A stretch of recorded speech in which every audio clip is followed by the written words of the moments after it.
What's that Nintendo music he's playing, huh? I knew it. I knew it. I knew it. Streamlabs, I knew, had released some new material. I knew that Streamlabs had released... Let's turn down the mains instead of turning down just the headset.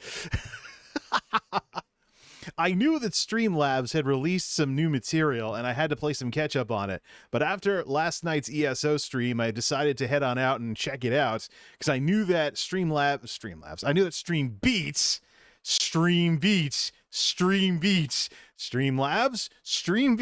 whatever. Getting my words mixed up already. Streambeats had gotten into chiptune music, and I was like, well, why would anyone want to make all of their gaming streams sound like an NES? And I realized, oh, it's synthesizers with modern drums and stuff. It doesn't necessarily sound like a Konami music tune. But yes, Streambeats chiptune is a thing. I've added that to my repertoire of Streambeats music, which can be used on both YouTube and Twitch. And when I do game streams on Twitch, I'm going to make sure to make use of that for the gaming sounding, whatever it is, and save the other genres for over here. So yeah, fun stuff. Hey, by the way, what is up, everybody? This is Jay, aka MultimediaJay, and I was playing some Powerman 5000 on my community page and over on Twitter before going live tonight, because tonight is the big night. And the reason why I'm going back to a Powerman 5000 song for something like this, I'm making a reference to Worlds Colliding. Because with the discussion we need to have about the state of online media with Facebook, Twitch, YouTube, etc., it's extremely important to remember that worlds are colliding right now in the world of online media. Worlds are colliding right now, and I'm not just talking about people that made videos like myself having to, figure out what to do about streaming and vice versa. Streamers, how are they going to have a presence on YouTube, etc.? How are they going to make videos or stuff? But in a sense, the whole idea of a streamer is kind of nonsense anyways. Many of these big streamers were taking pictures of themselves on Instagram before they went big. So they're already familiar with doing at least two kinds of content. So it's kind of silly that anybody even struts about like, I'm a streamer. Yeah, right. We'll check your origin story and really see if you really did grind your way up from nothing on Twitch. Spoiler alert, most of them didn't. So, worlds are colliding right now. That's why I put a reference to that Powerman 5000 song in there, because this is what it's like when worlds collide indeed. Yeah, worlds are coming together here. We're not just talking about, YouTubers, streamers, etc. We're not just talking about Instagram models or anything. There's a whole bunch of, first of all, one of the biggest issues that I have with the numbers that Streamlabs and Stream Hatchet keep is that record, I should say, is it's not an apples to apples comparison. Twitch as a live game stream company, a game streaming site that expanded into mainstream categories, has all of their stuff represented in the numbers, but YouTube, which is a general purpose platform, building a game streaming element, or at least that's where they're putting the emphasis. There is regular streaming on YouTube as well, and there's a very vibrant chat stream scene among YouTubers, but you'll probably find out about their chat streams and watch them either live or after the fact, after you're familiar with their videos. But both Facebook and YouTube have non-gaming stream scenes, whether it's Facebook Live or chat streams on YouTube and stuff like that, or even people just doing like IRL streaming on YouTube. It is something that YouTube and Facebook have going on, but for some reason, the numbers that are in these reports are game streaming only for both of them. And really, Facebook and YouTube are big tech titans. I think really Twitch would be a bump on a log if the numbers were ever apples to apples and oranges to oranges. But consider this. The numbers that are recorded with regards to these platforms is representative of where they are now and where they want to go. Twitch is mature as a game streaming platform and wants to grow elsewhere. The other two are already mature on everything else. They're trying to grow a gaming streaming segment, even though both Facebook and YouTube have non-game streaming available and a rather vibrant live scene. So on Facebook Live, for example, you'll see like local news, local media live streaming like news reports, interviews, etc. And on YouTube, of course, you have chat streams and everything else. Actually, during the Gabby Petito investigations, WFLA, a news station out of Florida, was streaming on YouTube the various coverage and whatnot. And they brought out all the production material that you would expect TV news trying to use like new media to bring to the table.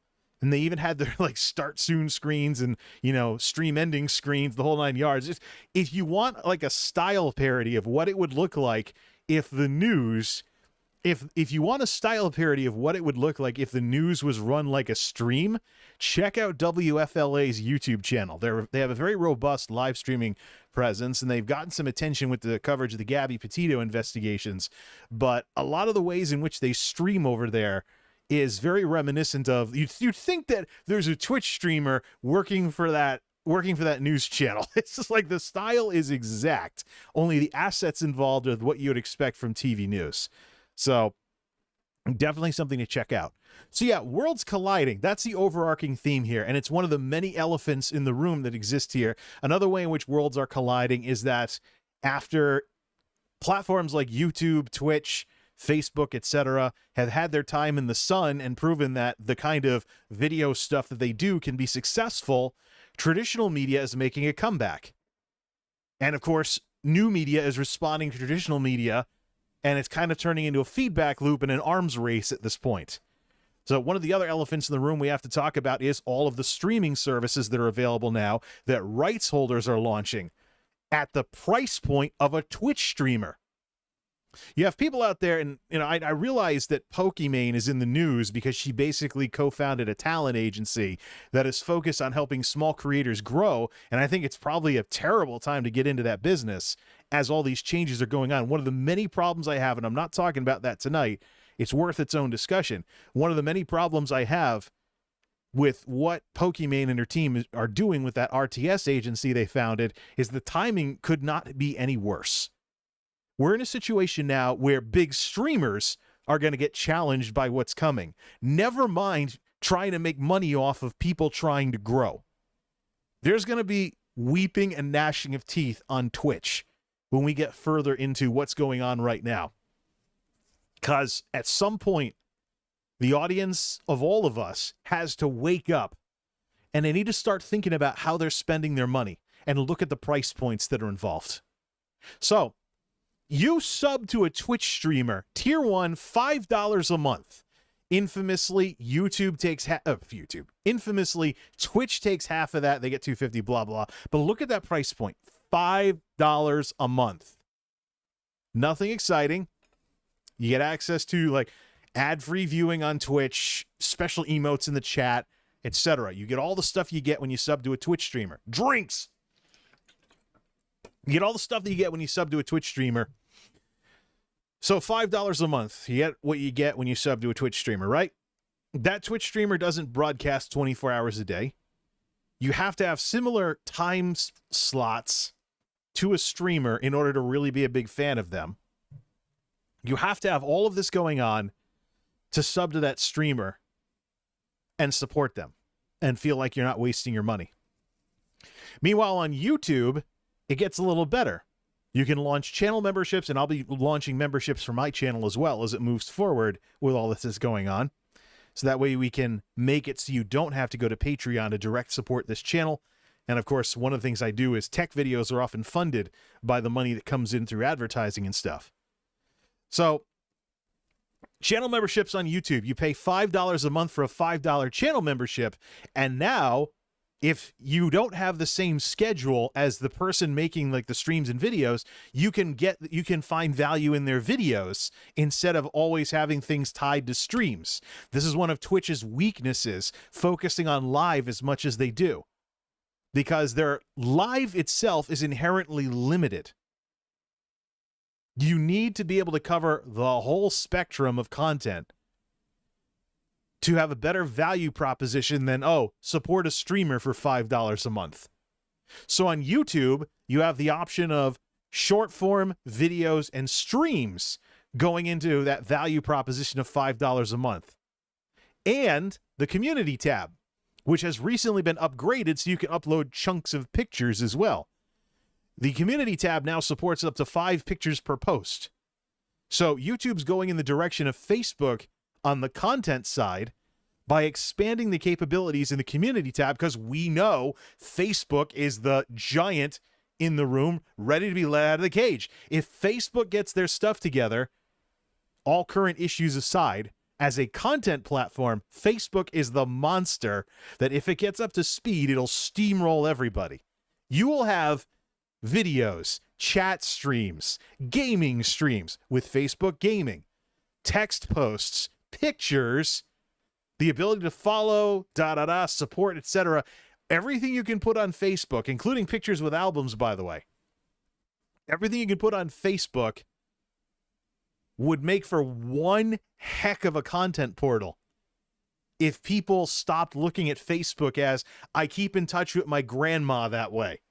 That's really one of the things, one of the reasons why I believe Facebook needs to be broken up is that what Facebook is known for and what Facebook could be are two different things. The legacy 2010s Facebook we know, where I keep in touch with grandma, should be its own thing. And then Facebook should also have a service separately where you can use usernames instead of your real name, no ties to where you live or where you work or anything like that, and have like a content portal and watch stuff. If Facebook ever did that, they'd be a force to be reckoned with. The blue team would strike back, and they'd strike back hard. So we have here, just in this discussion so far, Facebook and YouTube at the $5 a month level offering more than Twitch. Unless you think about, oh, well, they also post on Instagram, so I'm kind of going to support that by, but then again, you have the movements like sub off Twitch and stuff like that, where there are services out there that let creators keep a higher share of what they make. So that's another story entirely. But just moving from Twitch to one of the big platforms like YouTube and Facebook, we're talking about $5 a month getting you more stuff. Same price point, more stuff. And you also have the feeling of supporting your content creator better. You also have the feeling of supporting your content creator better because they're getting a greater share of the $5 a month than they would on Twitch. So, and again, Twitch bowl effect. If you focus exclusively or too much on Twitch, you start treating the whole world like it's Twitch and you end up wrong about something.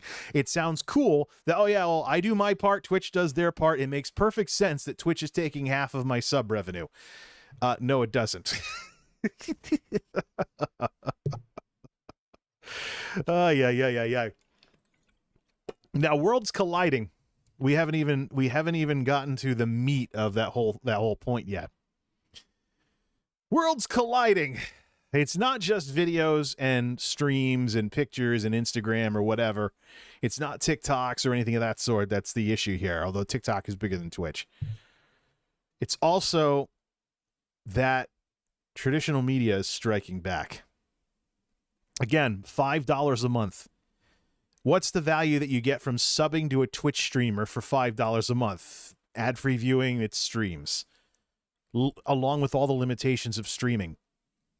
You have to think about when they stream. Does it match your schedule? Blah, blah, blah. Do you really, really watch them and want to support them? Or do you just have them on screen too for background noise? There's all these things you got to think about with streaming only. Then you go over to YouTube, Facebook. A $5 a month thing over there gets you more stuff. And stuff that's more evergreen and stuff that's less time dependent.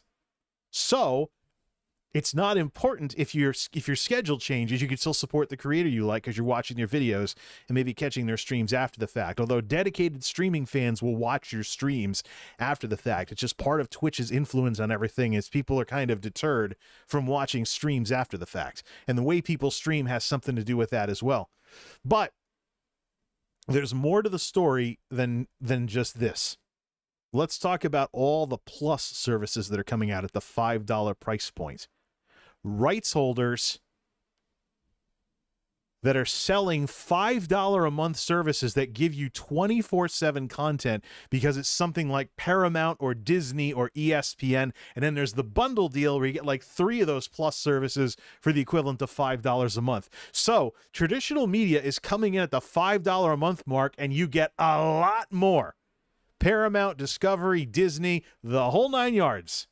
And then there's the free stuff that's floating around the internet these days that's supported by ads, because all this stuff at the $5 a month price point has kind of made it to where some of the older stuff, more classic stuff, might want to be ad supported if it's going to have a presence on the internet at all.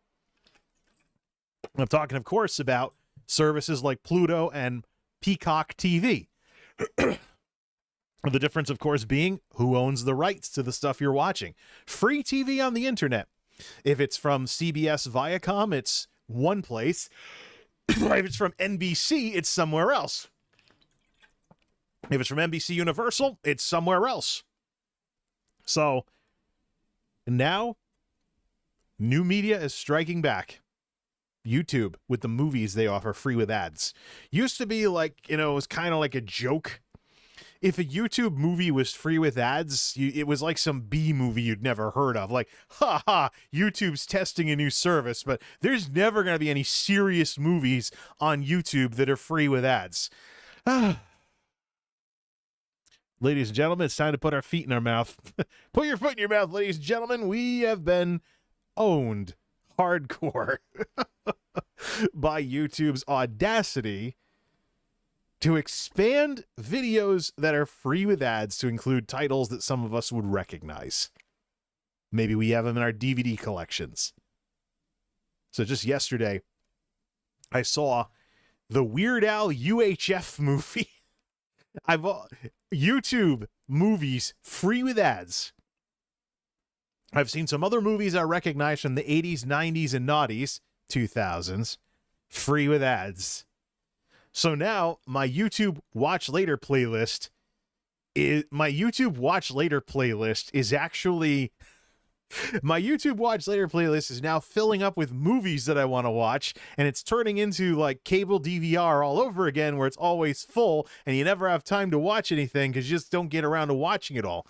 But YouTube movies with ads is now a bona fide way that I will be watching movies. And it's kind of eroding the value of Netflix now when you consider what's on it. Maybe Netflix saw this coming. That's why they wanted to get into original stuff. But I don't know why I'm so thirsty. I think the problem is that I run around doing all this physical work, and it's not humid anymore, so you don't notice the water that you're losing from all the running around when you can actually sweat properly. That's another discussion entirely. All right, so worlds are colliding. Traditional media is striking back, and new media is in some ways getting revenge.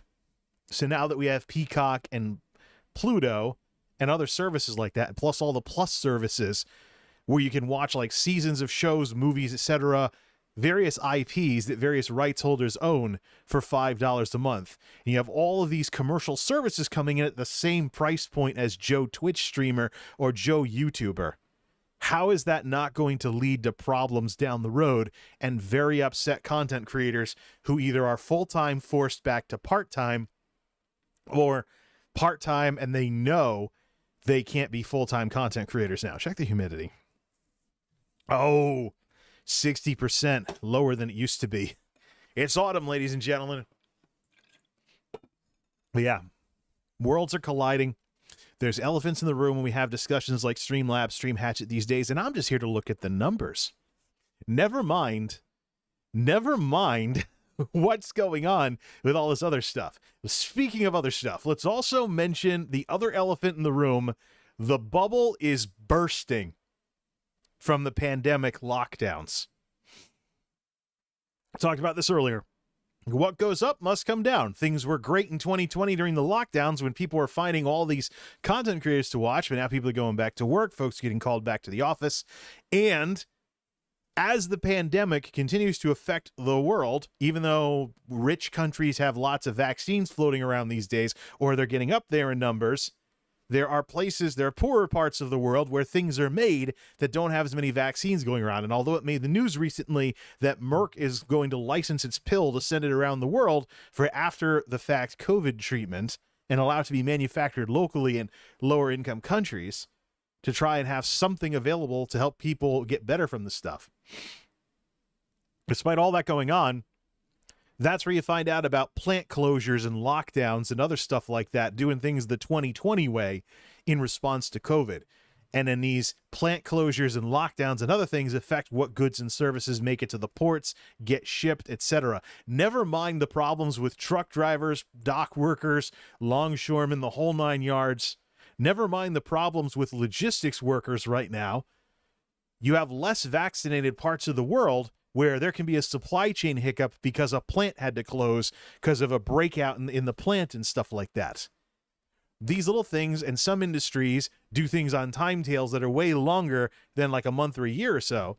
Slower moving industries, we could be talking about hiccups from way back that are just affecting us now because of cause and effect and how long it takes to ship things and make things and, components versus finished products, etc. We got the things going on with cars, got things going on with electronics, the things going on with graphics cards. And so with the supply chain hiccups that are going on in the world right now, I think that's going to also cause the opposite of what happened in 2020. I think there will be a rut on the money side for content creators. I think whoosh, like that. There's going to be a dip.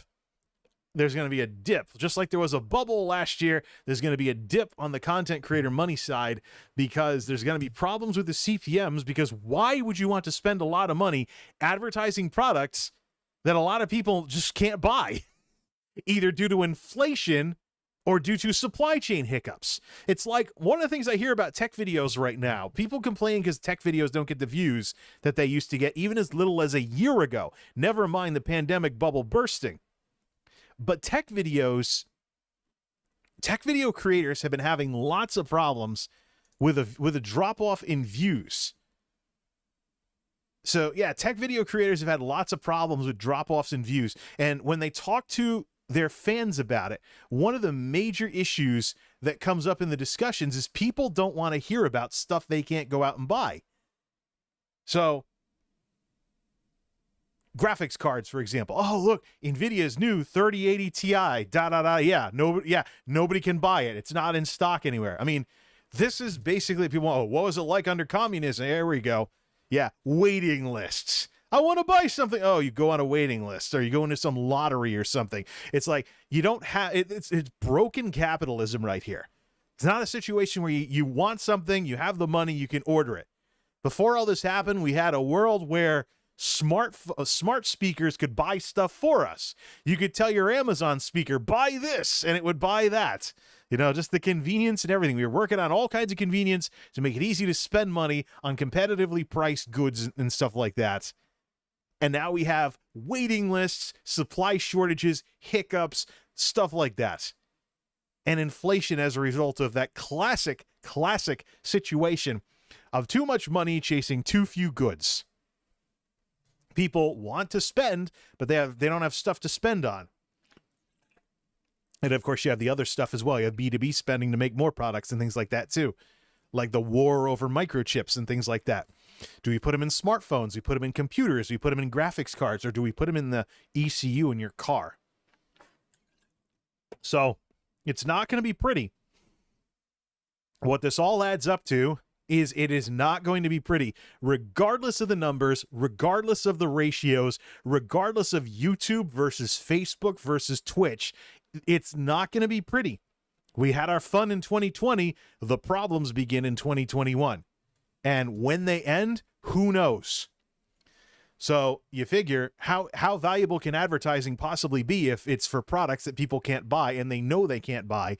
Why would you want to make them aware of a product that they're going to have a hard time getting? So lots and lots of questions, lots and lots of problems because of everything that's been going on, lots of issues.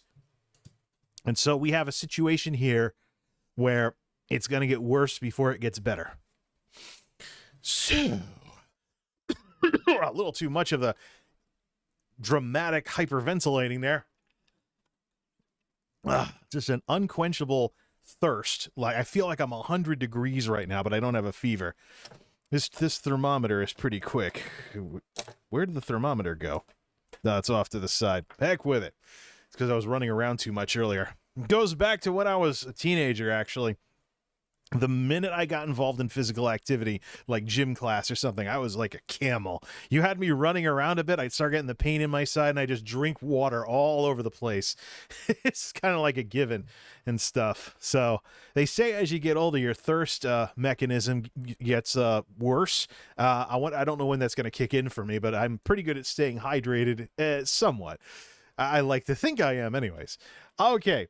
Let's get this Streamlabs Stream Hatchet thing on the screen here, and we have the Excel thing ready to go. So, browser. Now, I apologize for first order of business, though. Let's talk about the prelude, the Stream Hatchet report from earlier in the month on October 7th. This had hours watched, but not hours streamed. And that's when I first saw the warning signs that Twitch was shrinking. So, this one has quarterly numbers again. Cool. Time to nerd it up as the prologue to the Streamlabs one again. I want to talk about these points I made on the 7th. Quick notes from skimming the report. YouTube is in danger for becoming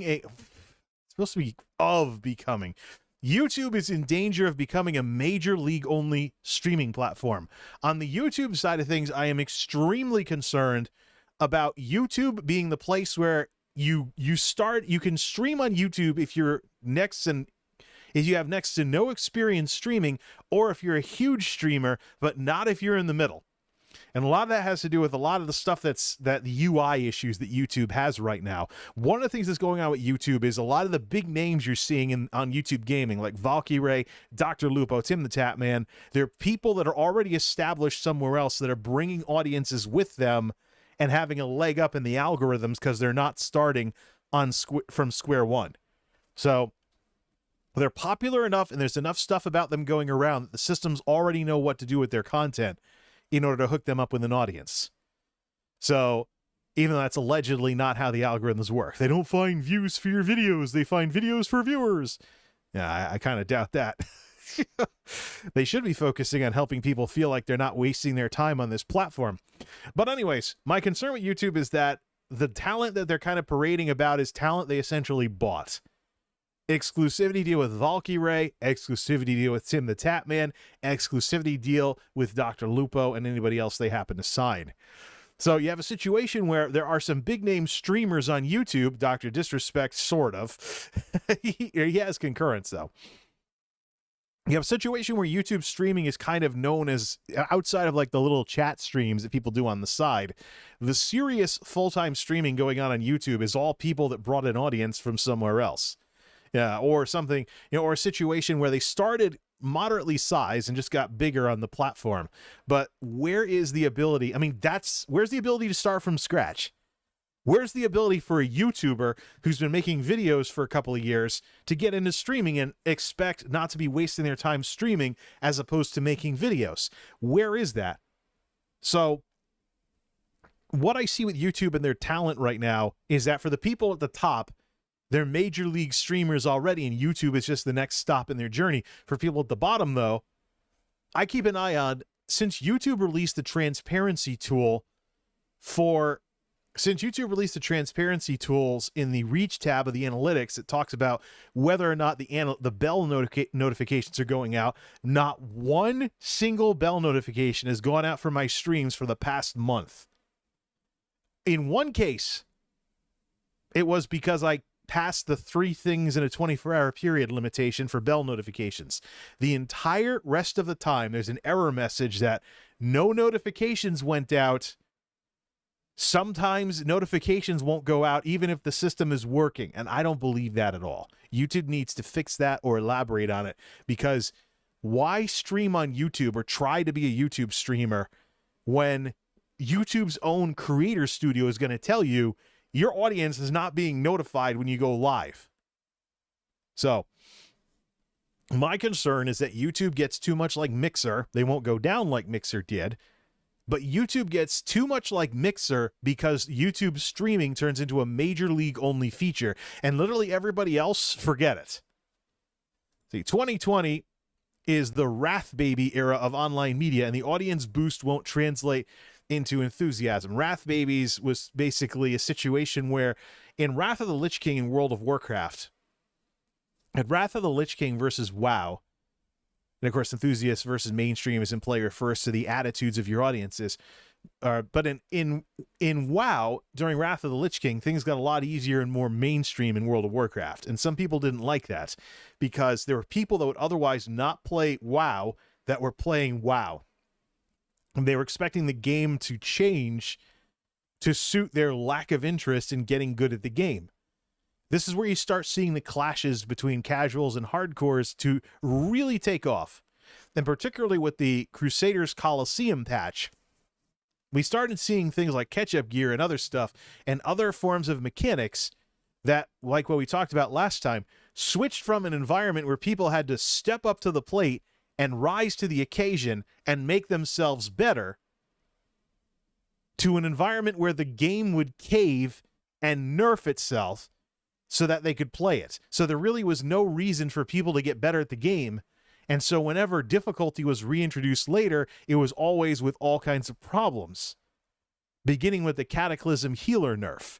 And this is the kind of cat and mouse game that began when Blizzard started caving to people who, instead of making themselves better and stepping up to the plate and rising to the challenge, instead of that, we're talking about an environment where people are stagnant until the game stoops to their level. And so enthusiast versus mainstream was in play there. Some more notes from the preliminaries. YouTube streamer will never be an accurate term for a YouTuber who streams because of the hybrid nature of the platform. YouTube now covers the full video, the full video spectrum: short form, regular videos, streams. Not enough emphasis has been placed on feedback loops between short form and streaming. There's a content creator who went on a narcissistic trumpeting spree, so to speak, bragging about how she built herself up into a big streamer. But if you checked her origin story, she had a feedback loop going between streaming and TikTok. Many of the people who were familiar with her streams were familiar with them because of seeing her TikToks. So they were introduced to her in the short form environment where you can be introduced to lots of creators because there's a length limit on the videos. By the way, TikTok is longer now, so they're kind of nerfed themselves with 3-minute max videos. But if you're talking 1-minute max videos like YouTube Shorts, you can lightning round a whole bunch of people and get introduced to them in some way, shape, or form. And on YouTube, you can sub. You can even have a little end screen, too. When I've done YouTube Shorts to send around the Shorts circuit, they've usually had some kind of little mini end screen that introduced them to one of my other videos. So could probably put a sub button in those too to have better results. I think you can have 2 elements. So I think what I'll do for YouTube Shorts is 2 elements: sub to my channel, as well as subscribe to my channel, and an algorithmically generated video based on what the systems think they'll like. So I got to try that with some YouTube Shorts. TikTok's kind of been bugging me lately because they're kind of pulling a Facebook with the technology where people get erroneously banned because of technical glitches or some false positive in some system somewhere. YouTube used to have a lot of problems with that. So social media is not real. This is, I saw the Michael Smirkonish segment. He does schwa for that kind of thing. Social media is not real, and content creators need to stop being afraid of parasocial stuff. Yeah, parasocial stuff where communication is mostly one way goes back to radio and television too. And there's something you can do with literature and other stuff where you keep things purposefully vague so that people create the rest of the story in their head. Dungeons and Dragons does some of that too. It relies on your imagination to imagine what's going on. But there's a lot of talk about parasocial relationships. They can be very unhealthy, but at the same time, if people know the limits of things, it's actually a lot of how many forms of media have worked over the years. So these were my concerns about the preliminary report for Stream Hatchet. Now let's get into the main event here. Streamlabs Stream Hatchet Q3 2021 live streaming industry report off of their content hub platform, the Content Hub site. They also have a blog that they post this on as well. This looks kind of weird because it's got little dots around everything. I set this up for high contrast mode in order to get dark mode.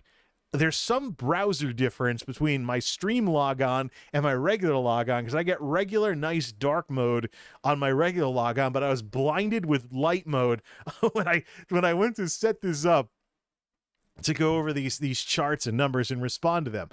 So Streamlabs Stream Hatchet, so I turn on high contrast mode and the accessibility features, so I'd get something resembling dark mode, but the consequence of that, of course, is little dotted line yellow boxes around everything. Maybe the YouTube compression will kind of fuzz that out a bit. Let's take a look at some of this here. So some of the highlights: Facebook gaming overtakes YouTube gaming in hours watched. Facebook gaming is the only platform that grew last quarter. Somewhat. Just chatting is the most watched category across all streaming platforms, so the #1 expansion category on Twitch, but also the most elitist category where the big stay big and the little folks don't have a chance. Jay Streezy, get out of just chatting and stream in travel and places. Twitch.tv/Jay Streezy.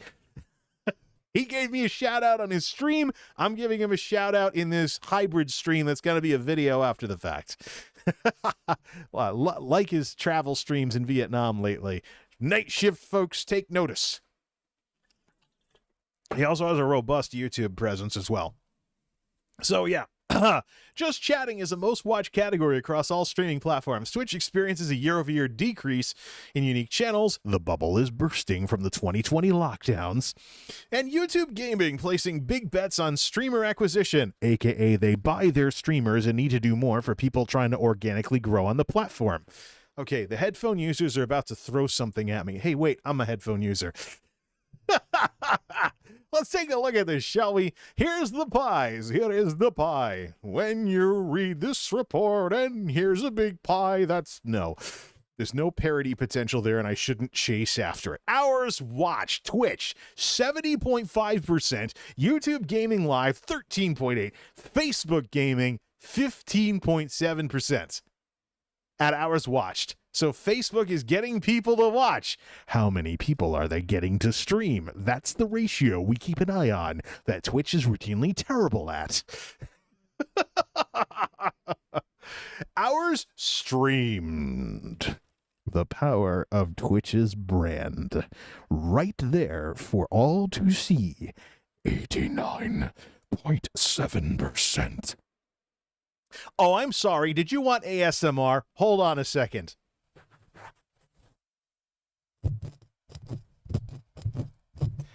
Total hours streamed in Q3. Twitch was 89.7%. No, I don't understand the ASMR scene. Where's the little ding in this thing? I like to face it towards me so this microphone doesn't look stupid.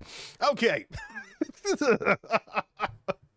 Somebody's gonna clip that, I know it. YouTube has clipping now, so I need to behave myself. There's our numbers. Total hours watched. Here's the decline here for Twitch, and it kind of looks flat anyways. There's our esports thingies, blah blah blah. Let's get into key takeaways of these hours here, and let's get things ready for the Excel, which we do have open, by the way. We have it open? Yes, we have it minimized. Zing! I should make dark mode for Excel. Like, darken this up, and darken the spreadsheet background, and right. I'm melting! Back to the darkness, where I belong. Whatever. Browser! Key takeaways. For the first time, Facebook gaming overtakes YouTube gaming in hours watched. Facebook gaming is the only platform to experience an increase in hours watched in Q3 of 2021. Twitch is just chatting as the most watched category across all live streaming platforms for the first time. Wrong song. Twitch experienced a year-over-year decrease in the number of unique channels streaming on the platform. People are leaving Twitch. Who'da thunk it? Yeah, I mean, you have the movements on Twitch, like hashtag Twitch do better, and all the other crap that goes on with the hate raids and the other stuff. But at the same time, people, I think, are smart enough to just get sick of spinning their tires on Twitch. when there's competitors trying to dethrone them. So it's just whether you go YouTube or Facebook depends on the background you have at this point. YouTube Gaming is improving streaming functionality and placing big bets on streamer acquisition. YouTube. Excuse me. YouTube. I will believe this when you fix the issue with your notifications. Trying too hard here. Twitch. Throughout 2021, Twitch managed to retain much of the momentum it gained at the start of the COVID lockdowns, the bubble. However, we're starting to see the overall growth of the platform begin to decline. The bubble bursts. What have I done, man? What have I done? Am I really going to need a refill of the drinks mid-discussion? This shouldn't be a long discussion. What are we up to for live time? 42 minutes. Uh-oh. What the... Twitch. Total hours watched per quarter. It's COVID lockdown time. Click. It's COVID lockdown time. Shoom. Hey, the holidays are coming. Shoom. Oh, crap. People are going back to work. Not really, though. Because when we get to, some of the other stuff, you'll see far more of a bubble there. You will see far more of a bubble when we get to some of the other platforms here. Viewers watched 5.79 billion, 11% decrease from Q2 year over year, 22% increase. I'm sure that's what Twitch is going to focus on in their next leadership meeting. And 70% of the market share for hours watched compared to Facebook gaming and YouTube gaming. If you want to read the report for yourself, the link is in the description. All right, total hours streamed on Twitch. This is the biggie because Twitch often brings in way too many streamers for the audience that is available to watch. Shoom. And people are trying to become Twitch streamers up to Q1 of this year. Oh, we got to go back to work. I've given up on streaming, or something like that. Down to 222, Twitch streamers broadcasted 222.9. Can I say a number tonight? Million hours. This is not alcohol, I swear. Of content in Q3, an 8.3% decrease in the previous quarter. Since its all-time high of 264.9 mil in Q1 21, Twitch has seen a 15.9 decrease in the number of hours streamed to the platform, the most significant decrease in its history. Year over year, Twitch has seen an 8.5% increase in hours streamed, which, some content creation and some of people watching is cyclical. You'll see this in some creator insider videos, most notably Rachel. Rachel's videos are pretty awesome on this kind of thing, but one of the points she brings up a lot is content is cyclical. There's often a drop off when the kids go back to school, things along those lines. Twitch represents 89.7% of the market for hours streamed versus Facebook and YouTube's gaming stream services. All right, unique channels. Dropping down. That probably is not making it through the microphone because of the noise filter. Whoops. All right. Closing channel. Average concurrent viewers dropping down as well. Let's get into Facebook. If you want to read this for yourself, one of the things with these little reviews is I don't want this to replace going and reading the article for yourself.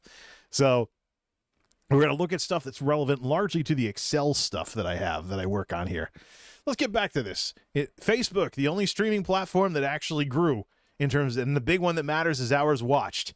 As we found out with Mixer, you don't want a situation where you don't want a situation where you basically buy talent but you can't get people to watch.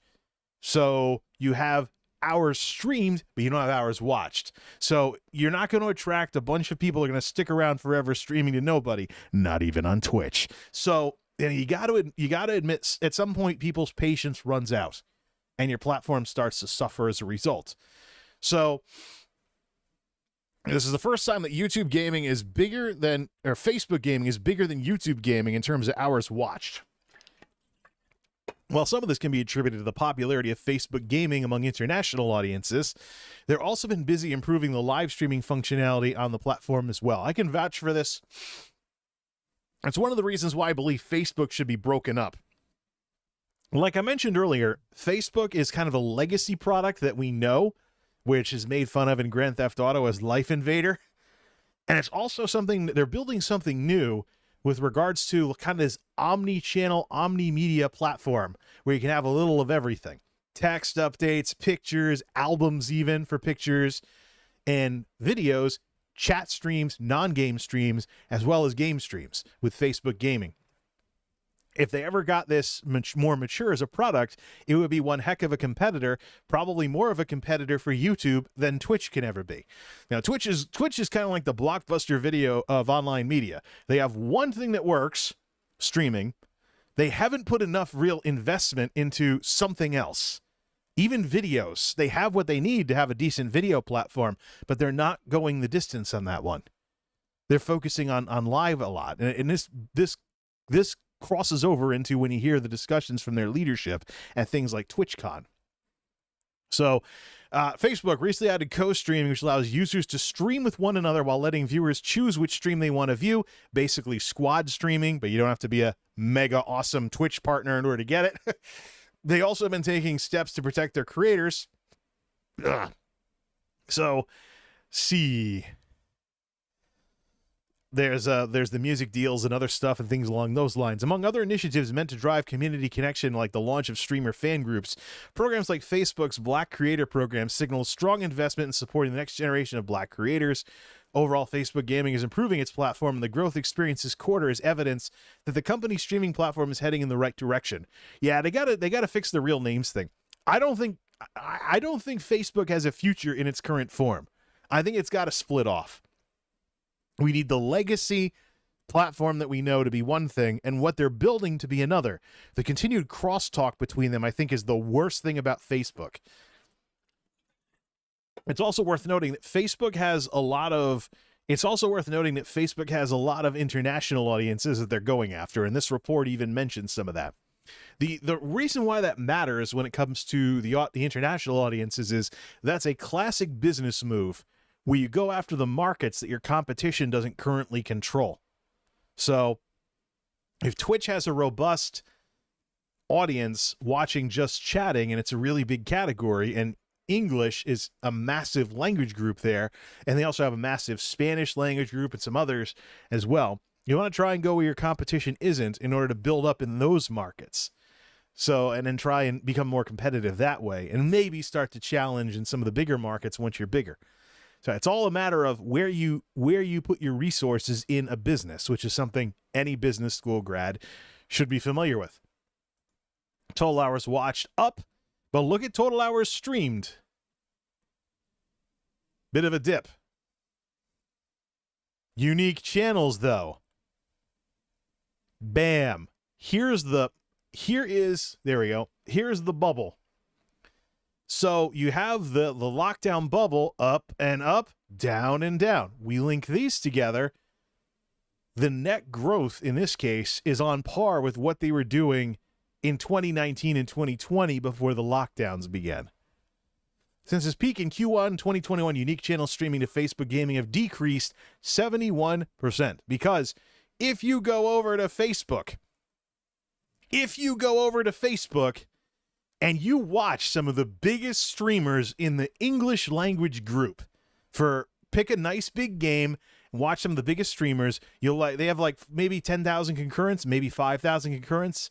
They're the size of like a small big streamer on Twitch, not a big streamer. We're not talking XQC level numbers here or anything crazy like that. All right, YouTube, aka YouTube Gaming.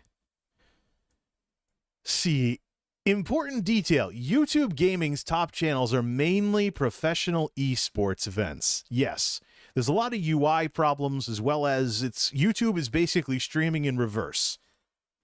And I've talked about this numerous times. We'll say it again here for the record.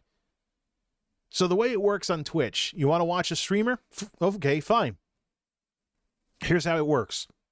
You decide you want to watch streamers, and then you look for a streamer to watch. First the what, then the who. YouTube is so focused on algorithms, though, and has so much technology between you and your ability to have an audience, that the only way especially now with the notifications being broken, so even if people subscribe and ring the bell, there's no guarantee they'll know you're even streaming in the first place. So YouTube, it's the other way around. You'll probably be introduced to the YouTuber first, and then if they do a chat stream or something like that, you'll tune into that because you'll see them in your like lower left menu as live if they're not crowded out by the fact that that's algorithmically generated. So you have to already have watched some of their live streams to express interest in them in order to see that they're live in the first place. There are way more obstacles to your audience tuning into your live streams on YouTube versus Twitch because of the way things work and the fact that stuff on YouTube is reversed. It's first who, then what. On Twitch, it's first what, then who. That drives people to see your stuff for the first time. Let's get back to this here. Even though esports are among the most watched channels on YouTube gaming, they have a vested interest in iterating on and improving the platform for individual creators. Indeed, I mean, everywhere YouTube has competition now, they have a product for it. Videos, streams, short form. And they're the underdog when it comes to short form. I've compared TikTok versus YouTube Shorts. Even about the most random stuff, TikTok has been more consistent in terms of view counts. YouTube, there was a huge jump, and then it crashed. And I even went to YouTube support about it and got a song and a dance about, oh yeah, it's the algorithm, you got to do this, you got to do this, you got to do that, you keep trying, blah, blah, blah. When in reality, it looked like someone flipped a switch and I got views for a while and then everything got shut off again. So you can't feel like a computer is coming between you and your ability to do well on these platforms. So I've had better results with TikTok for short form than YouTube Shorts. So let's see here. Tim the Tapman and Dr. Lupo now factored in here with this other stuff. People thought, oh yeah, it's going to be the end of Twitch. No, it won't. Two streamers won't do that. Yeah, they were some top content creators on Twitch. We're not talking about them signing Pokimane or signing XQC or something like that. As new viewers and streamers possibly migrate from other platforms because of these creators, we've seen YouTube start to improve the platform's functionality as a whole. They are pursuing featured parity with Twitch, but they got to fix this bell problem while they're at it. Valkyrie talked about a gifted membership thing in the works that she found out about. And of course, I knew that there was a Twitch Prime competitor being worked on. Hopefully it gets out of beta sometime in less than a year, kind of like the super thanks button for donos on videos. And then do people even know what the super thanks button is even for? And there is no culture of donos on YouTube like there is on Twitch. So it's probably a lot harder for memberships to even be a thing than it is for people to sub on Twitch if you're a big streamer. All right. Theater mode offers a new option for mobile viewers, allowing them to have both gameplay and chat on the screen while watching from their phone. That's huge. I remember when that was announced, too. Ryan Fwiz was really having a ball with that. Total hours watched. Yeah, the bubble bursting. Total hours streamed.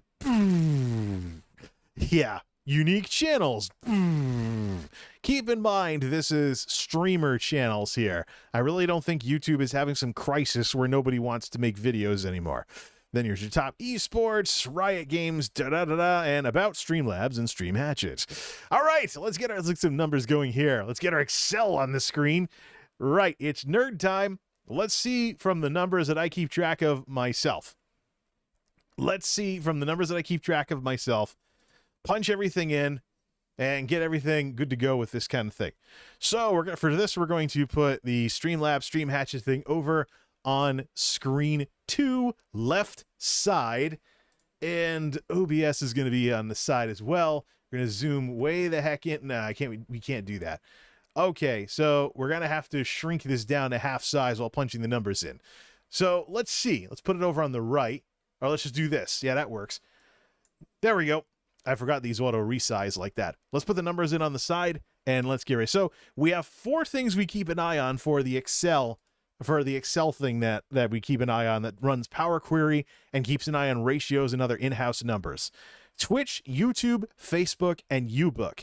uBook is an amalgamation of YouTube and Facebook combined together because of a lack of stuffy exclusivity clauses and things along those lines.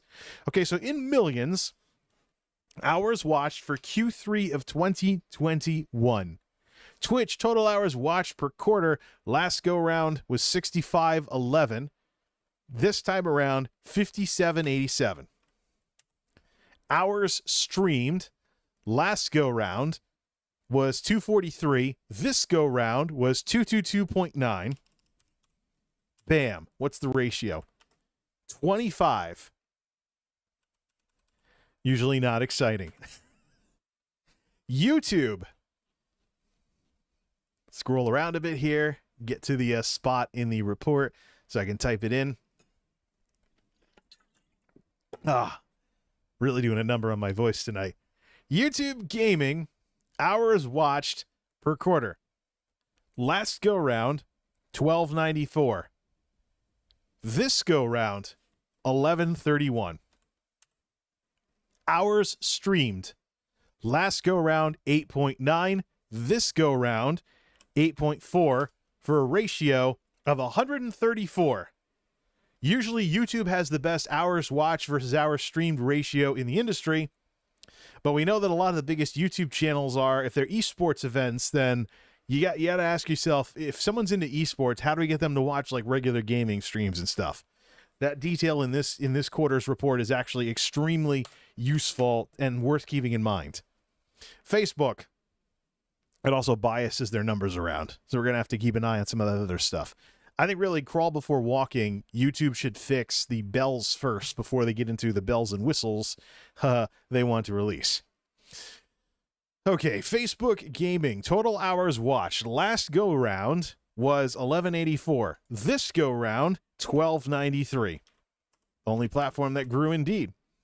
Hours streamed. Last go-round, 20.8. This go-round, 17.1. For a ratio of 75, which is a notable improvement from what was going on last quarter when they were 56.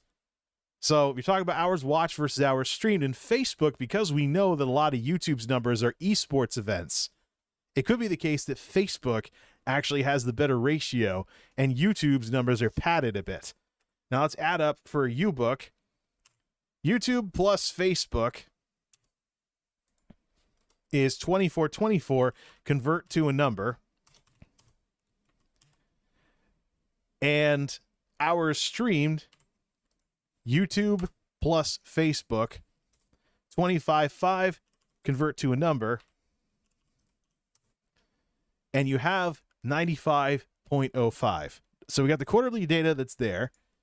And now we can hit refresh on everything, starting with the results by quarter, and bring this back up to full screen. All right, so let's go over here. Let's set this to Q3 2021 and data refresh all. Excel looks pretty cool in dark mode. I gotta say, Excel looks pretty cool in dark mode, except the default spreadsheet color is not dark mode. That would be cool, though, if the new version of Excel in Windows 11 allowed you to do light mode, dark mode with default colors here, and they change based on a lot of this. Oh, we have broken stuff. We have Q3. Do we have a Q3 2021 here? Yes, we do. Q3 2021. Hit refresh again. We'll fix the broken references. Twitch versus YouTube. No, let's see here. Twitch versus YouTube watched at ref divided by C3. Twitch for it's because Twitch is not represented on here. Results by quarter. Go off to the side. Why is Twitch the only one that's showing up? It's because we probably have the wrong quarter in here. Q3 Twitch, Q3 YouTube 2021. We had an Excel issue. We're trying to copy down the date, added a year. Switch that over. Q3 2021, 2021, and hit refresh. Thank you, Excel, for assuming that I want to keep increasing something with letters and numbers by 1. Refresh. This should look a lot better. Quarterly for display. There we go. 2020. Where's uBook? Let's see. I have that filtered out. I have that filtered out here from something previously that I was doing. Results by quarter. And it destroyed all the formatting. All right, let's fix that. Do red for YouTube, blue for Facebook. There should be a recent color in there. Deep blue for Facebook. Why is it hanging? red for YouTube, deep blue for Facebook, and then green for uBook. There we go. So here's the kind of difference we're looking at here. Hours watched versus hours streamed, the ratio. 25,962 versus 134,75. This is very similar, I believe, to what happened earlier. That 100 plus. Put just YouTube's on here. Let's go see their progression. So Q3 2021 is 134. Yes, because they had 134 on the nose in Q3 of 2020. This is one of the reasons why, other than, you know, the ebb and flow of things like the pandemic bubbles and stuff, we want to keep an eye on this ratio because it can actually get you can kind of get systemic and whatnot. Kind of been leveling out as well for that sort of thing too. But here is YouTube's progression with that sort of thing. Twitch versus YouTube is now broken. So ref divided by C4 was actually we broke it because that stuff disappeared. I think it's C3 divided by C4. 5 times the size, etc. Twitch's streamed versus YouTube stream has a broken reference. We'll do C4 divided by D4. I should probably bring Power Query into this so that way we don't have to keep referencing like C4, D4. And then ref times E4. To match YouTube's, we broke this kind of stuff. Well, we could always do, well, we already saved it. We could always bring it back and doing other stuff. To match YouTube's ratio, Twitch's watched must be, do we have calculator available? See, calculator. It pops up on the screen, right? Yes, it does. In full glorious dark mode. To match YouTube's ratio, Twitch's watched must be. So let's see. We divide it. So yeah, it's times E4. To match Twitch's ratio times E4, which is the ratio. That's what it is. We probably have to do E3 divided by E4. We'll double check that anyways. Man, I should probably do this more than once a quarter. 778. See if that works. To get so 778,930.2 divided by 222.9 is way too big. Twitch's watched must be da. So it's definitely not that. C3 times E4. Let's see. I'll have to check that later. Trash that. See, I do have this actually. Hold on a second. I can get the formulas back. All I have to do is open another copy of the Quarterlies Cruncher from another drive. So let's leave this on screen and let's actually take this off screen, go to full screen, just content camera only. And let's actually open this up on screen number 2 because we can actually copy the formulas back over. Assorted spreadsheets, MultimediaJay, Streamlabs Quarterlies Cruncher, last updated September 5th. It's fun to have. Oh, you can't open 2 workbooks with the same name at the same time. Fine then. We'll copy this into a Scratch directory and rename it. So let's see. Can't open that. So put this in the Scratch directory here, and let's rename this to Take the Formulas. Go. Oh, this doesn't screw anything up here. See. Twitch versus YouTube. See if this works. If this works the way I think it will, then I can just paste the formulas. Yes, it does. And we can also fix the formatting and put everything back on the screen too. So recent colors, set to YouTube bright red. Twitch versus uBook. We could also take that as well. I thought it would put in like references to the other spreadsheet. I had problems with this with some previous versions of Excel, but we're just doing paste special formulas. It's not putting in references to like file names or anything. Then audience growth and the creator growth, that's charts and everything, that's pivot tables. That's really what I should do, is I should convert these Excel sheets over to some kind of pivot table type thing or something like that. Now you just fix the remaining colors and put everything back on the screen. Twitch versus uBook, Twitch versus YouTube. And we have the charts, which are generated the other way. So let's get back over to Excel. We're not going to need the well, we can double check with the calculator here, but let's close out the formulas thing. And let's get back over to this. It does cover everything up a bit, but we have already seen the ratios for this kind of stuff. Twitch versus YouTube. Twitch watch versus YouTube watch. Twitch is about 5 times the size as a streaming platform. Twitch has 5 times the watch hours and 26 times the streaming hours. To match YouTube's ratio, Twitch's watch must be 30,000 watch hours, and that's in millions, by the way, so add those extra decimals. So Twitch would have to increase the size of what they're attracting 5-fold plus change in order to match what YouTube offers with that 134 ratio. 3,002.3 divided by 222.9 to check the formula is about 134. 134.59, which rounds to 134.6. Good. That works. Lose the calculator. 30,000.2 watch hours. Twitch would have to be like 5.18 times the size in order to match that ratio. So it's just the sort of thing where you attract a lot of streamers because of the strength of your brand. You do all this kind of stuff. You do all this kind of stuff. Twitch versus uBook. Twitch's watched versus uBook's watched 2.39 times the size. Twitch stream versus uBook stream 8.74 times the size. To match uBook's ratio, Twitch's watched must be 7.8 watch hours. So Twitch would have to match the combined numbers of YouTube and Facebook that have to over triple the size of the platform. And now let's look at the audience growth. Hours watched. Here's the drops in play here. Facebook's the only one that's going up. Green's an average, so that can be, taken with a grain of salt. It's mostly about red, blue, and purple. The creator base growth. Streamlabs hours streamed. So that's the thing. I mean, it's kind of a shrink at this point on the Twitch side of things. But also basically on everybody, except for YouTube is too flat to notice, the 8.9 going down to 8.4. And most importantly, the watch stream ratios. So I think all these platforms have their work cut out for them. And don't forget, while we talk about all this stuff, even though there's a little bump with Twitch here, the important thing we have to remember is that the elephants in the room are in play. You have traditional media that is getting involved in streaming with all the plus services.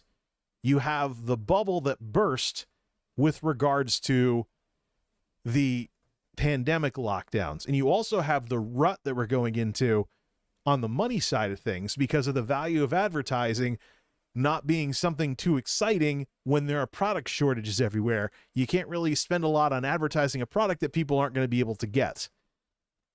So, of course, Mixer is still the dotted line down here, the warning sign as to what happens when you can get streamers, but you can't bring in an audience to watch those streamers. Very serious stuff. But Facebook, I think, is the one to watch. Since we know that a lot of YouTube's numbers include esports and whatnot, it really makes you wonder, what would these numbers be if all that esports stuff was filtered out? Now, we could just look at individual creators similar to what we have on Twitch and Facebook. See, do I have my pointer? Okay, good.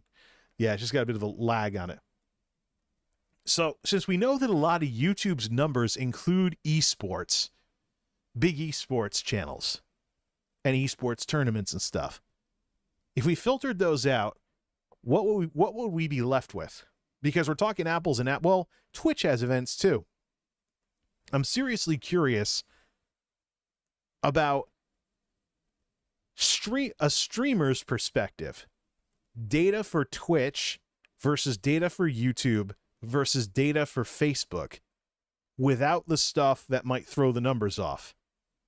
I'm legitimately curious about that.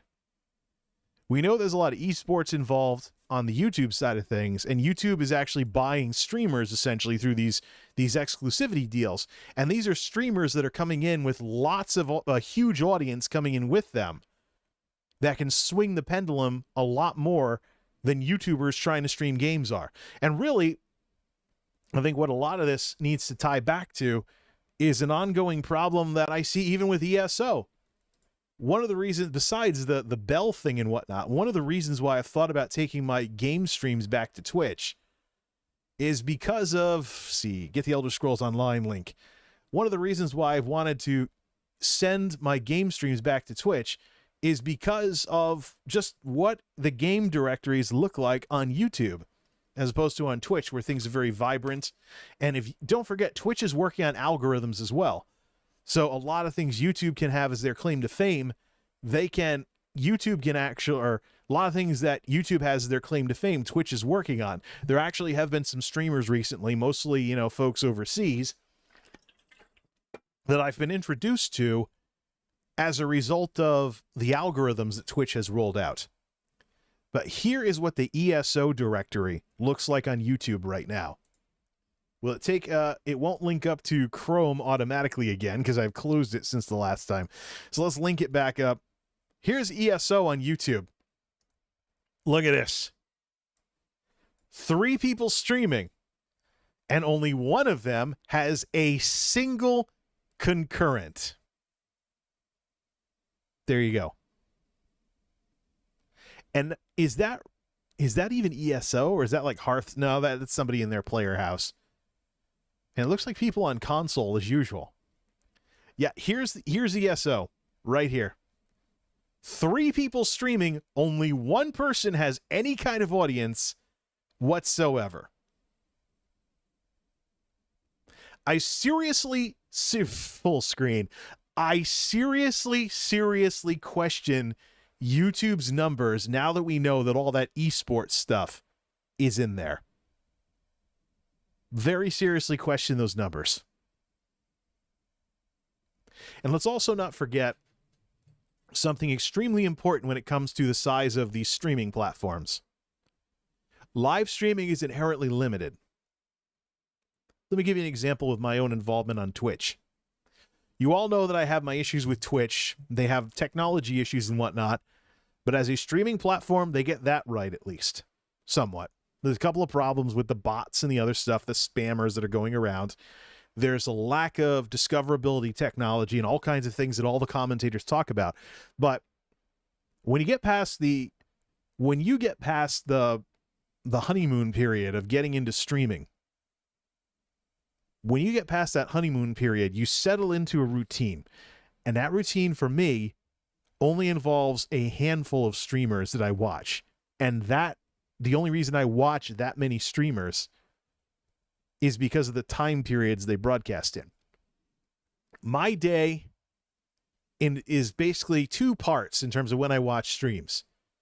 Unless it's the weekend, as a night shift guy, I might catch something when I'm getting up and getting ready for work, and then afterwards until I go to sleep, which is split by 8 hours of work or less in the middle. So a lot of my ability to watch streamers is based on when they're broadcasting.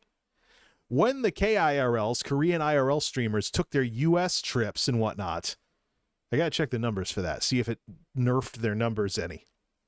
Or if they went up because they got an American day shift audience as they made their trips. Because I watch at night, I watch folks in Taiwan, Vietnam, Korea, Japan, etc., where it's daytime and people are out doing stuff. That's the only way you can really have interesting IRL streams, unless you want to hey, it's America in the middle of the night. Let's see if we can still do anything at 1 a.m. No. So many of the IRL folks that I used to watch, even as little as 6 months ago, they had problems with drama, or they took US trips and they left the time slot. So there have been times when I'd come home and I'd watch MSNBC videos or something on YouTube. So streaming is inherently limited. And when you get over the honeymoon period of watching a whole bunch of streamers, you eventually settle into a pattern. And in my case, that involves very few streamers. I said earlier that 2 streamers could pretty much gobble up all the time, Meowko and Yugi. Meowko is EU, streams when I'm before I head off to work. Yugi was late night in Korea, would watch whatever antics she was up to with her IRL during the night shift hours. Well, now that we have these streamers taking the US trips, as well as, the whole, goofy, I'm going to an arcade or a karaoke bar in Seoul or something, it gets old eventually. So I basically, now the big one for me is Jay Streezy, who's over in Vietnam, but he's not Vietnamese, he's American. He got stuck in Vietnam because of the lockdowns when the pandemic broke out. He does IRL over there, travels around, things like that. He's a very friendly, mellow guy.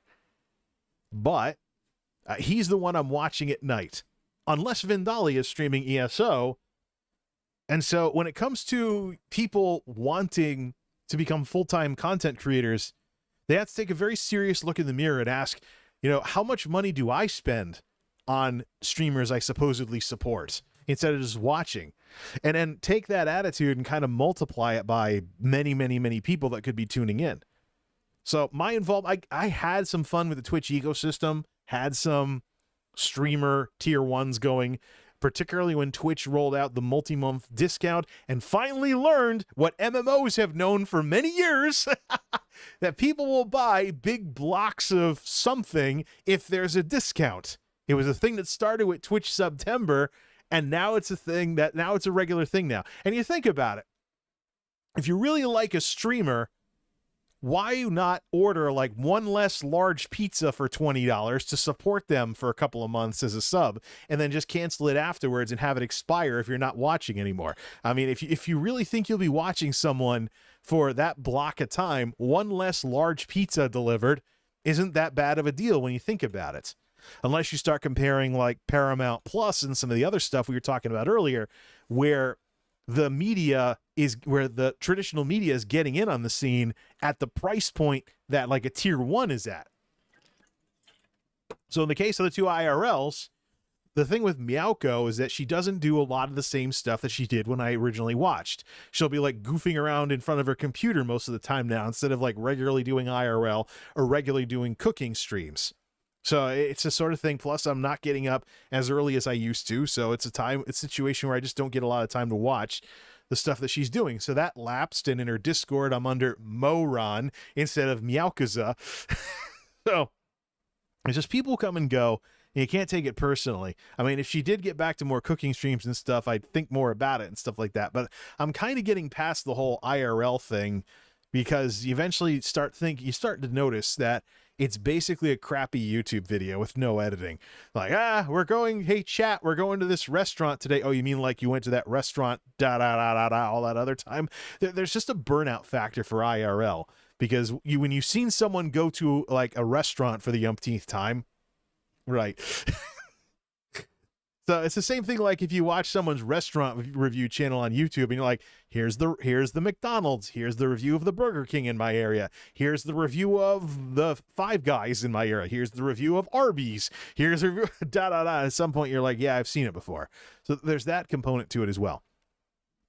As it stands right now, I have a single tier 1 sub on Twitch, Vindalia. She plays ESO, which I like. And of course, her backstory, raising her kid, fighting, the medical stuff she deals with, that sort of thing.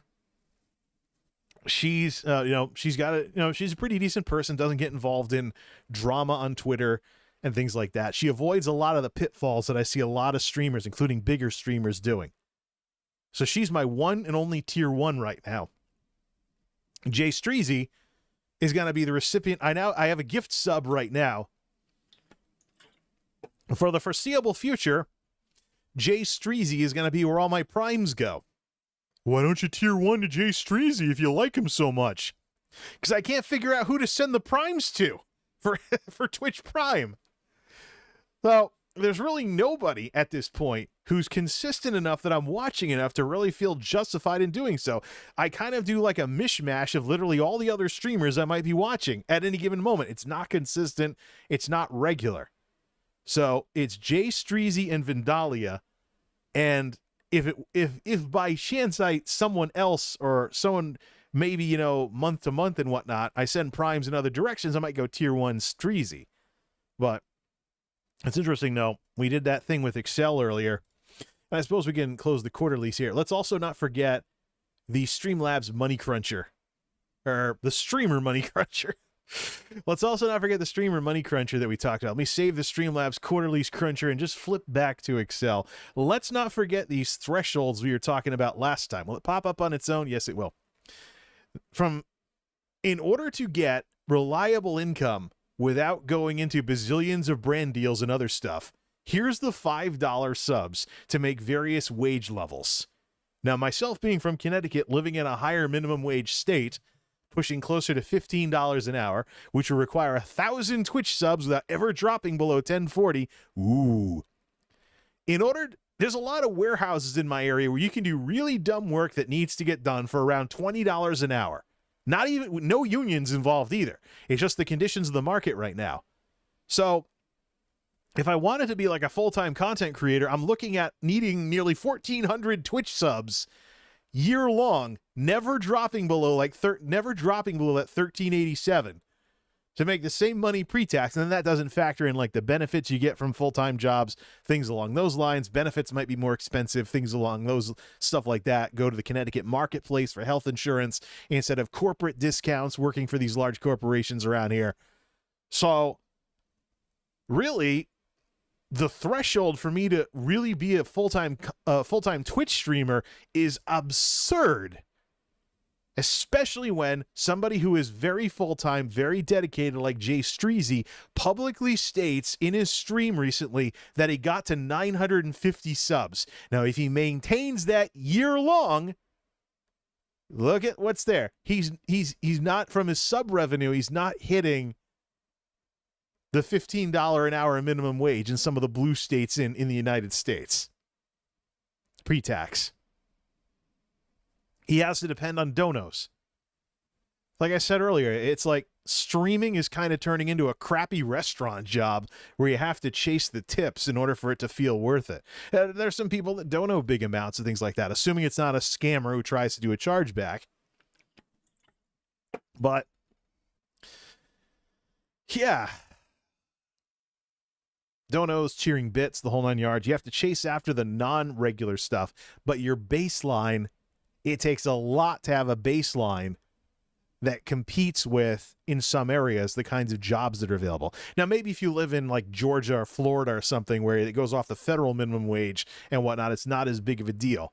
But I mean, it's a matter of things like cost of living, where you can live, what the rents are at, things along those lines. But remember, you know, some of these hard numbers, these are some of the hardest numbers I've ever done, is these thresholds to be comfortable as a full-time content creator versus just getting a regular job.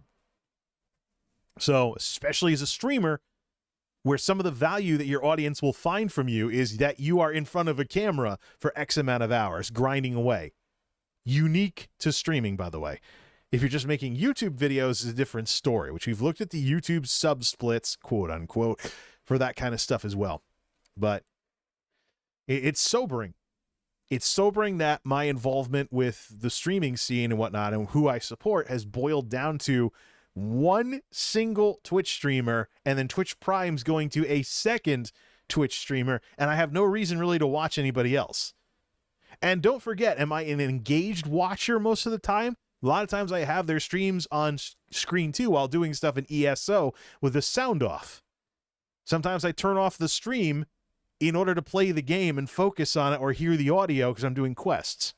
But the grindier parts of MMOs, put it on screen 1, stream on screen 2, kind of do this because it's crafting writs or something like that. It's boring, mundane stuff. So I have something to distract me with now that I have 2 screens. So it's just one of the many, many, many elephants in the room that exist as we head into the end of 2021 with this stuff. And this is the environment that Pokimane co-founded a talent agency in, which is supposedly going to help small creators grow and, you know, manage things like the business side of what they do and things like that. The timing, man. But that's going to be its whole different discussion.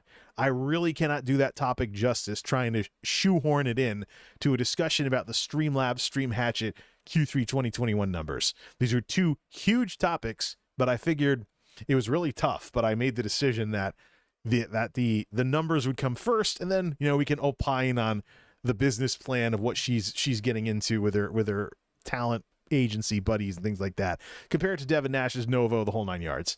But yeah, it's just, look, I'm going to say this again. sometimes the feedback I get as I've branched into this multimedia meta stuff is, who the heck do I think I am?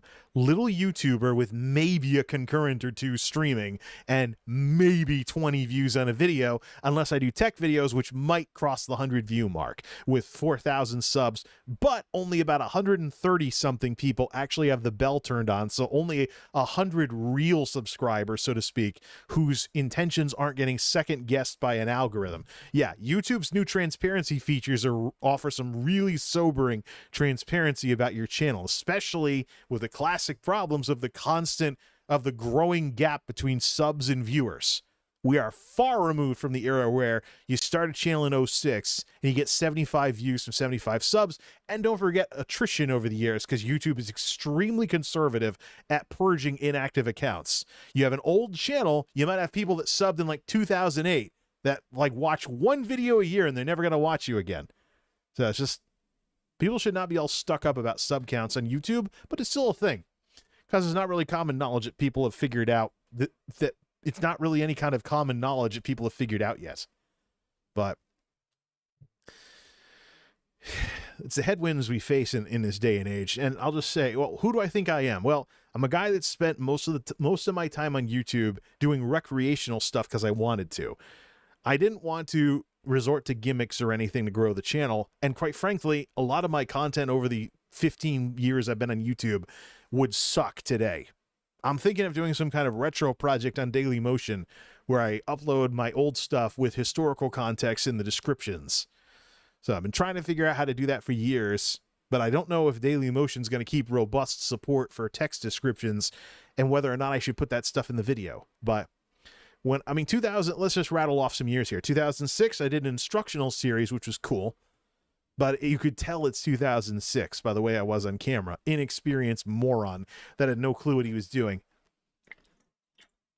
2007, branched off into some vlogging, the infamous silhouette vlogs, where I would sit with the light behind me because I pretty much did nothing with 3-point lighting and stuff because the equipment really wasn't affordable other than buying like photography lights and stuff. I was working with incandescents in an apartment painted beige by a landlord who painted it with incandescents and tungsten incandescents as the main source of lighting. One of the reasons I'm playing with this stuff is if I ever move to a place where the paint isn't as neutral white, so I can make the paint color not matter because the lighting colors everything up for me. So this stuff that I have now is cool, but it's new. 2009, I finally got a widescreen camera of some sort, mostly my Canon Allura camcorder. But most of my like 2000s experience with YouTube and its technical limitations back then was with digital cameras, because you couldn't make good looking videos. You couldn't even get stereo sound until a couple of years in. One of the things that YouTube fixed because of competitors that were offering stuff they didn't. Just like Rever offering ad revenue sharing before YouTube launched their own partner program. And then what was the point of being on Rever after YouTube started doing it? So then you get to the tech videos. My first real attempt at a coherent series with a coherent style with semi-decent lighting. 2013, 14, 15, come to Jay's Geek House for 16 and afterwards. But I came here at a time when you had to buy LED bulbs at subsidized energized Connecticut prices before they became more affordable and mainstream. That was dumb LED bulbs. And now smart bulbs originally were like $25 a bulb when I first started playing with gaming lights that change color and are voice controlled. And now you can buy them for like 2 for $10 or something. And the price keeps dropping because the technology is more mature. You have ring lights and podcasting equipment, all this other cool stuff that's all over the place these days, and consumer grade and affordable. So right now, the 2020s, I think, are the best YouTubing I've ever done. It's the best time to get into YouTubing because you don't have to feel you can buy consumer grade stuff and get decent quality. You're not going to have the quality of all those people with the $700 DSLRs, but do you want to spend $1,000 just to get involved to get enough equipment to make a channel like that in order to get involved on a platform you don't even know if you're going to go anywhere on. That's one of the things I think TikTok is an antidote to, because here's YouTube devolving into this cookie cutter videos, play the algorithms, put a bunch of metadata in there, buy a $700 DSLR, a bunch of lights, a microphone, blah, blah, blah. There are tutorials on here's my YouTube equipment where folks like Nick Nimmin casually talk about equipment that costs over $1,000 if someone wanted to get it for themselves. Oh yeah, I picked up this camera, I picked up these lights, I picked up this. Yeah, check the prices. It's over $1,000. And with TikTok, you just use your smartphone. TikTok is going crazy. It made YouTube roll out a short form feature. So yeah, I mean, the amount of equipment to get into this, fluctuating, and the quality fluctuates with it too. But as much as I've been on YouTube for 15 years, the environment that I enjoy now did not exist as little as 5 years ago. And in my neck of the woods, the internet to do videos and streams wasn't competitively priced until very recently. And a lot of the reasons why it's competitively priced is because the cheaper service, Frontier, stopped being cheaper.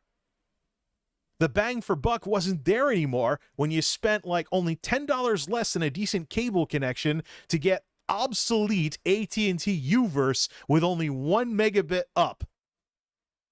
So standard def streaming only, maybe. And triggering a smart speaker lags out your stream. For comparison, Twitch has like $6,000 max up. I could also get like 10 up and have that be something I could work with. It's just there's promo pricing all over the place that I keep taking advantage of. When the promos run out, it's going to be 110, and we'll see what we can do with that.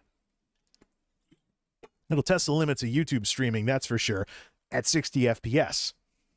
If I'm doing chat streams at 30 on YouTube and then game streams at 60 on Twitch, drop down to $6,000, use their recommended settings, then different story altogether. But yeah, who am I? I mostly know what I know from watching things happen. Watching creators go full-time, be like, I've made it because I'm a full-time content creator. And then their creativity is throttled by the need to make money off of the stuff they're doing. Change their format, change their channel, throttle their creativity. You know how many times I've heard people that make videos complain about there's the videos I want to make and the videos I have to make. Yeah. And so, as the elephants in the room do their thing, traditional media rolling in at the $5 a month price point with all of these big, these services, these streaming services, rights holders running their own in-house streaming services because they can buy the equipment for themselves or license it from Amazon Web Services. This whole platform comparison is kind of getting long in the tooth. I'll keep doing it just to be a nerd. But now that we know that the YouTube numbers include a lot of big esports events, but then again, so Twitch has some of that too. I follow the Rocket League channel on Twitch, and I almost never tune in. But when they do stream, it's big. But I really think, as much as it's fun and nerdy to keep track of these numbers, you shouldn't be afraid to try a platform. Know that it has its ups and downs. They all do. And just see if you have fun doing this kind of stuff. Because at the core of recreational content creation is just the fact that it's fun. You know? Rewind the clock decades for me. Gray hair and all. Yeah. Rewind the clock decades for me. Back to the 80s. Me as a little 4-year-old kid. Little box in my living room, the TV. Could show me stuff from anywhere in the world. That was cool to me as a little kid. I could watch Sesame Street. I could watch the news. I could watch cartoons. I could watch movies. It was amazing that a little box in my living room could actually show me all that stuff. And as I grew up, I learned to realize what was involved in making that stuff and what things like that. I thought I was hot stuff in college when I was involved with the audiovisual office, and the AV folks let me borrow the S-Video camcorder for my 30-minute mock newscast senior year for the broadcast media class, which was taught by an adjunct who was an actual news anchor at a TV station. So I thought it was cool that they trusted me with a $1,000 plus in 2000s money camera, because I was an AV veteran, had been working there on campus for 4 years, and I had shown initiative, wanted to become something there, and was actually a student manager running the office when the actual manager left for the day. I was the night guy. I took my classes in the afternoon, worked the AV office until closing at 10 o'clock, and then studied until sunrise when everybody else was sleeping, and it was nice and quiet, except for anyone partying, of course. Library was open until midnight. I could theoretically blow off having to, hopefully my roommate and whatnot and my housemates and suite mates aren't so loud, but the academic building was open 24/7 because the cleaning crews were in there all night. They worked a night shift from evening to morning, so I could theoretically stay out of their way and just grab a desk in one of the classrooms if I couldn't find anywhere else to study at 1, 2, 3, 4 in the morning. So yes, my night owlness goes way back. Before I was doing night shift jobs, and then coming here to a house instead of an apartment where I don't have neighbors through the walls, so I can be like this at 2, 3 in the morning. And if nobody watches, because there aren't a lot of night shifters that would find this stuff when it's live, it stays on YouTube and acts like a video. You know, that's the way YouTube streaming is. Hybrid streaming, wonderful stuff, although it is kind of off the cuff. It's better to edit something, but your consolation prize of a mix of live and video is right here on YouTube, even though YouTube streaming has problems with bell notifications right now. Whatever. But the progression of all of this stuff is stuff gets cheaper, more accessible, and more affordable. So just the fact that I can see myself on camera like this, the fact that I can have this, you know, guy wearing sunglasses, in a room with wild colors going everywhere, could soup things up even more if I wanted to buy more stuff, more LED strips and things like that. You know, the fact that I have something like this going on, I couldn't have imagined this even as little as a couple of years ago, before smart lighting became as affordable as it is. So it's you get the bells? Okay, so YouTube has a something in Creator Studio that's not working. Big surprise. New feature doesn't work for its first month of existence. Right. Are the bells for the videos or for the streams? It's specifically the streams that aren't working. YouTube's own systems are telling me that notifications are not going out. They're going out for the videos. They're not going out for the streams. And it's been that way for a month. So, anyways, it's just recreational content creation is not something that should be ignored. You don't, just because you want to make videos and want to have a setup and want to do something like this, doesn't mean you have to want to be the most important person out there. Oh, you get both of them, huh? Cool. YouTube has something to fix in Creator Studio. What? YouTube released something that doesn't work right? We've never seen that before. Sarcasm.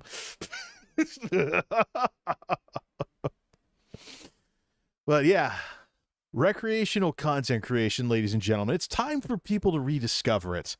When the streamers that get affected by the $5 a month thing as Paramount, all the plus services invade the space, when those streamers are crying that they wish that they want the good old days back and whatnot, because it erodes their their viewer base and things like that. When all the streamers are upset about that, maybe, just maybe, somebody out there can rediscover, making something because you want to and having fun doing it.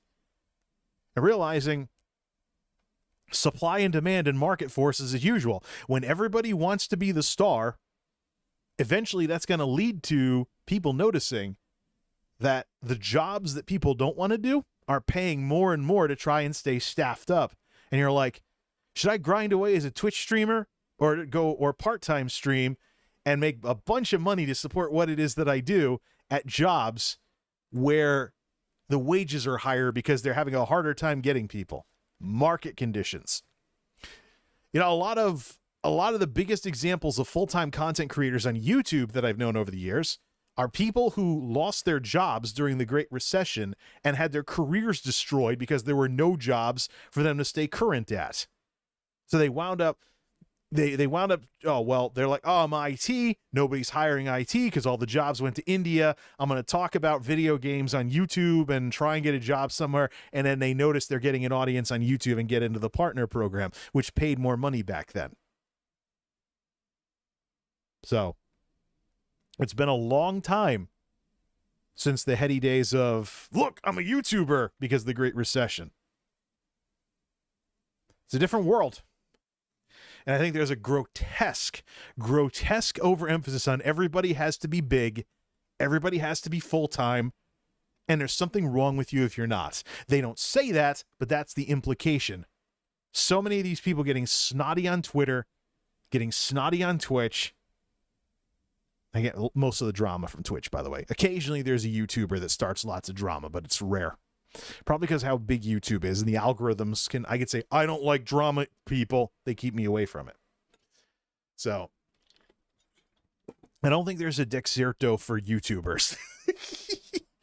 Yeah, so many of these gossip folks that do these articles that go onto the swipe left menu on my phone are probably the reason why I know about half this darn drama, as well as Twitter in the first place. But, yeah. Sobering numbers as the bubble bursts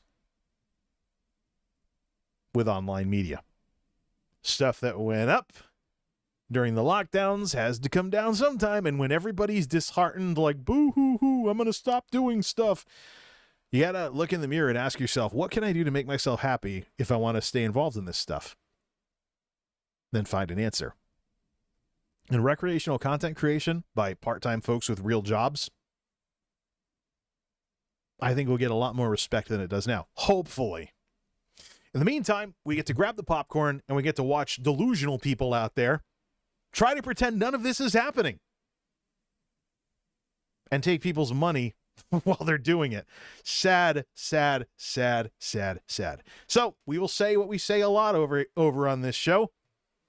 There is nothing wrong with being a part-time content creator. There is nothing wrong with making videos instead of streaming. There is nothing wrong with getting a regular job. There is nothing wrong with bankrolling your interests in content creation with stuff from elsewhere, especially if there's a certain kind of job in your area that employers are going crazy trying to fill. Just check the pay and the conditions and all the other stuff and ask, is that a good trade-off? And we're not even talking about some of the newer stuff that's available nowadays, like flex work, that wasn't available a couple of years ago. There's so much robust broadband, including upload speeds these days, and the Zoom meeting stuff over the past year has just changed everything. It's part of why the Great Resignation is going on, and it's part of why, fundamentally, we already had a situation with the Great Recession slaughtering the whole thing with, there's nobody's loyal in an organization anymore. Nobody stays at a job for too long, because you have generations that are now raised to be skeptical of that because of what happened during the Great Recession. For Gen Z, we're talking about the recession putting a ding in their childhoods, formative years, developmental years. And then for everybody afterwards, older brothers and sisters and whatnot, the pandemic's going to do that again as well. And all the economic stuff for that. But as this all continues to go on, yeah, grab the popcorn. It's going to get interesting. Yay. What the heck, man? Can we finish the drinks off? Nah, let's not try for that. Don't need to chug-a-lug the rest of this. With my luck, it would probably spill all over the place and get on the microphone. I don't feel like having to run off to Walmart and blow $100 on a Yeti Nano. Non-alcoholic, by the way. I just have a wild and crazy sense of humor, so it's probably a good thing that I stay sober. Look at what I'm like when I'm sober, man. People have thought I was drunk in these videos and streams before, and they thought I was drunk in my Oktoberfest video when I was drinking ginger ale. Sense of humor, man. Sense of humor. We're almost done. Okay. 3, 2, 1.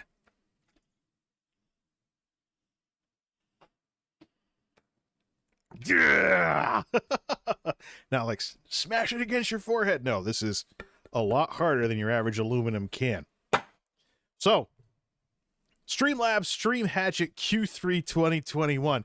Change is on the horizon.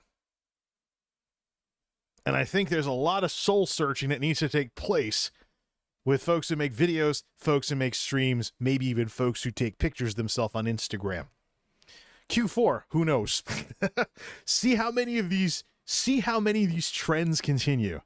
Now, one of the fun things about this specific stream, usually I've had a lot of recap discussion in these things, and then I had to do a spin-off video, stuff from streams about the discussion.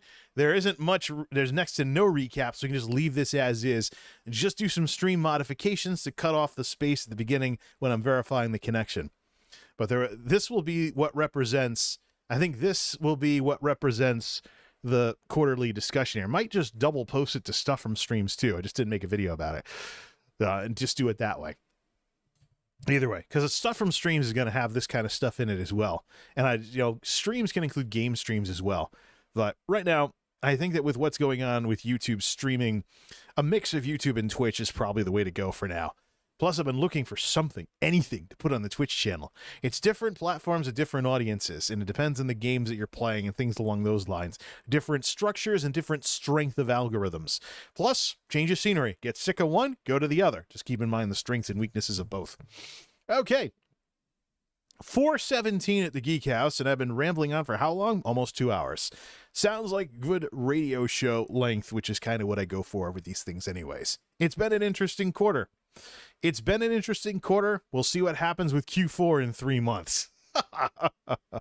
Especially now that we know that there's issues with YouTube's numbers because of all the esports stuff, ballooning things, as well as YouTube going on shopping sprees with all this top dollar talent. Look, we have streamers. Yeah, but what about the little guy? There is a robust chat stream scene with YouTubers who occasionally talk with their audience. But that's not a gaming thing, so I don't think that's in the numbers. Yeah, you start following YouTubers and watching their videos, you will eventually see a chat stream somewhere because people are trying it. Make sure to like and subscribe and ring the bell. We shall see what Q4 brings. In the meantime, let's finish up with some wonderful stream beats. Don't want to mix up Streamlabs and Stream Beats again. Chiptune stuff, which I'll be using in the gaming streams. Got to get back to work on that. Till next time, this is MultimediaJay signing off. Thanks for stopping by. And if you want a chill stream to go to, see if Jay Streezy is still doing something on Twitch.